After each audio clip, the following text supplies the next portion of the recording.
Hello, അസ്സലാമു അലൈക്കും. Food and craft വേൾഡിലേക്ക് സ്വാഗതം. ഇന്നത്തെ എൻ്റെ റെസിപ്പി എന്ന് പറയുന്നത് ഒരു പാവക്ക കറിയാണ്. ഒട്ടും കയ്പില്ലാണ്ട് ഉണ്ടാക്കിയ ഒരു പാവക്ക കറിയാണ്. നമുക്ക് ചോറൊക്കെ ഒരുപാട് തിന്നാൻ പറ്റും. ഈ കറിയുണ്ട്, ഈ ഒരു കറി മാത്രം മതി, നമുക്ക് ചോറ് ഒരുപാട് കഴിക്കാൻ പറ്റും. അപ്പം ഇതെങ്ങനെയാണ് തയ്യാറാക്കുന്നതെന്ന് നമുക്ക് നോക്കാം. ഞാനിവിടെ 2 പാവക്കയാണ് എടുത്തേക്കണത്. ആ പാവക്ക നമുക്ക് കഴുകിയിട്ട് അരിഞ്ഞ് വൃത്തിയാക്കി വെച്ചേക്കണേന്. അപ്പം ഇതിനകത്തേക്ക് നമുക്ക് കുറച്ച് ഉപ്പിട്ട് വെക്കാം. ഇതിൻ്റെ കയ്പൊക്കെ പോകാൻ വേണ്ടിയിട്ടാണ് ഉപ്പിട്ട് തിരുമ്മി വെക്കുന്നത്.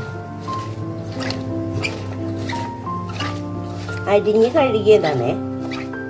അപ്പം ഇതൊന്ന് ഉപ്പിട്ട് വെക്കാം. നമുക്ക് ഒരു 10-15 മിനിറ്റ് ഇരുന്നോട്ടെ. ഇങ്ങനെ തന്നെ ഞാൻ ഉപ്പിട്ട് വെച്ചതാണിത്. ഇത് ഞാൻ എന്നിട്ടിപ്പം ഒന്ന് 1/2 മണിക്കൂറായി എൻ്റെ ജോലിയൊക്കെ കഴിഞ്ഞ് വന്നപ്പോഴാണ് എടുത്തത്.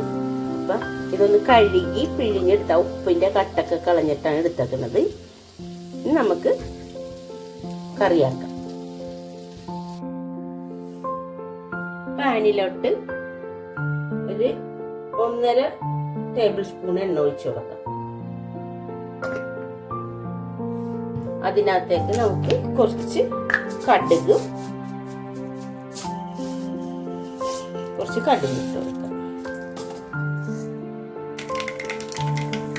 ഇതൊന്ന് പൊട്ടി വരുമ്പോഴേക്ക് നമുക്ക് കുറച്ച് മതി ഉലുവ.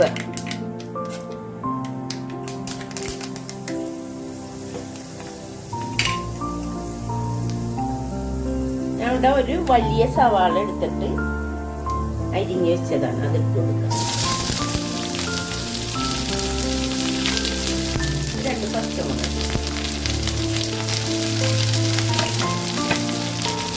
ഇനി നമ്മുടെ കഴുകി ഉപ്പെല്ലാം കളഞ്ഞ് ഊറ്റി വെച്ച പാവക്ക ഇട്ട് കൊടുക്കാം.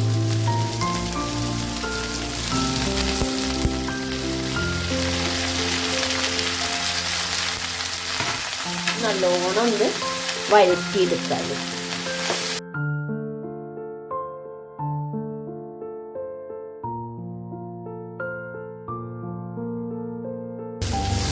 നമ്മളെ പാവക്ക നല്ലോണം വഴന്നു വന്നാലാണ് ഇത് കറിയാക്കുമ്പോൾ നല്ല ടേസ്റ്റ് വന്നത്.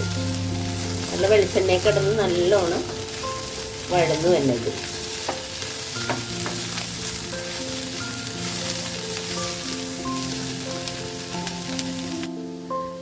നമ്മുടെ പാവക്കൻ്റെ കളറൊക്കെ മാറി നല്ലോണം വഴന്നു വന്നിട്ടുണ്ട്. ഇനി ഇതിലേക്ക് നമുക്ക് കുറച്ച് മസാലകൾ ഇട്ട് കൊടുക്കാം. ഇതിനകത്തേക്ക് ഞാൻ 1.5 ടേബിൾ സ്പൂണ് മല്ലിപ്പൊടി ഇട്ട് കൊടുക്കുന്നുണ്ട്.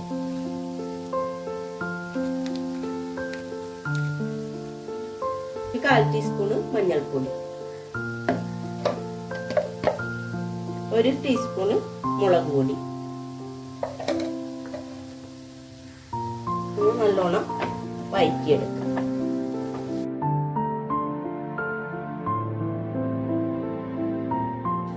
മല്ലി മുളക് അതിനകത്ത് കിടന്ന് ഒന്ന് കളറൊക്കെ മാറി വന്നിട്ടുണ്ട്.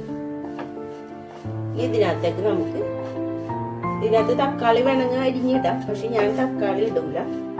പുളി ഞാൻ പിഴിഞ്ഞ് ഒഴിക്കണേ.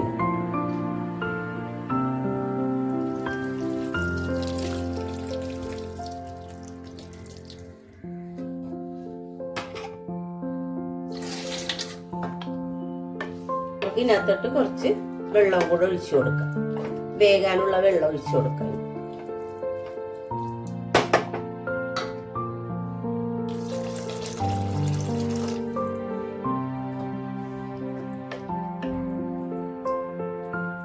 ഓൾറെഡി ഇത് കുക്കായിരിക്കണേന്.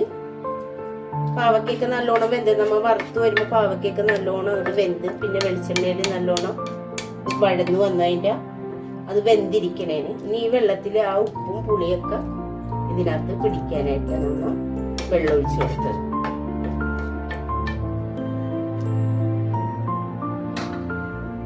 ഇനി ഇതിൽ ഉപ്പ് നോക്കിയിട്ട് വേണം ഇടാനായിട്ട്.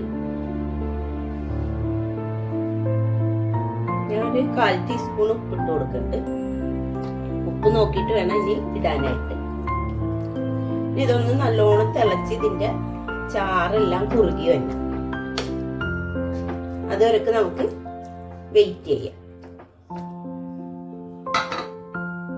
നമുക്ക് ഇതൊന്ന് അടച്ചു വെച്ചിട്ട് വേവിച്ചെടുക്കാം. നമ്മുടെ പാവക്ക എന്തായിന്ന് നമുക്കൊന്ന് നോക്കാം.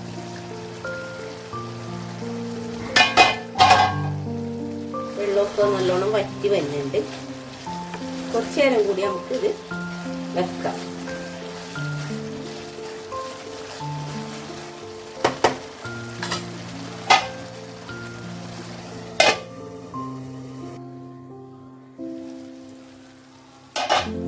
പാവക്കൊക്കെ റെഡി ആയിട്ടുണ്ട്.